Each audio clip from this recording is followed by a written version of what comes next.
Pemirsa, pemerintah Kota Denpasar saya Ninjapang ayahan vaksinasi yadiasun pemargin vaksinasi sampun langkungan anjang sane sampun kata tepang.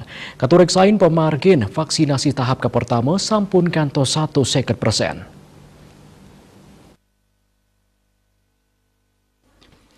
Juru bicara Satgas Penanganan COVID-19 Kota Denpasar Dewa Gede Rai Mausang anutin data kantos tanggal 20 November warsa kali tali selikur nyinayang pemargin vaksinasi ring Kota Denpasar ngelangkungin target sanes sampun ketetapang oleh pemerintah pusat.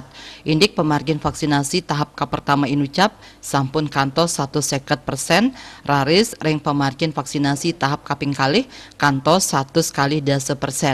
Ngenenin prasarat sajeroning mangge herd immunity kauningin 0,7% saking kuentenan Kramel Kota Denpasar. Anceng sanes sampun kakeniang ring Kota Denpasar puniki nenten lempa saking mobilisasi penduduk sahe Kota Denpasar sane pindah ke ibu kota Provinsi Bali sane ngawinang Kramel sane nenten madue KTP Denpasar medabdab antuk digelis ngelaksana yang vaksinasi.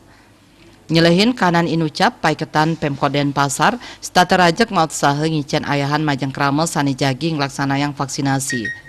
Asapunika taler indik sasaran vaksinasi ring Kota Denpasar sampun sayan ageng nenten wantah rauh saking krama remaja miwah dewasa nanging taler krama werde wiadin krama mobot sahe kaum disabilitas. Cakupan vaksinasi secara umum di Kota Denpasar malah sudah melebihi untuk dosis yang pertama itu sudah sampai 150%. Untuk dosis yang kedua itu sudah sekitar 120%.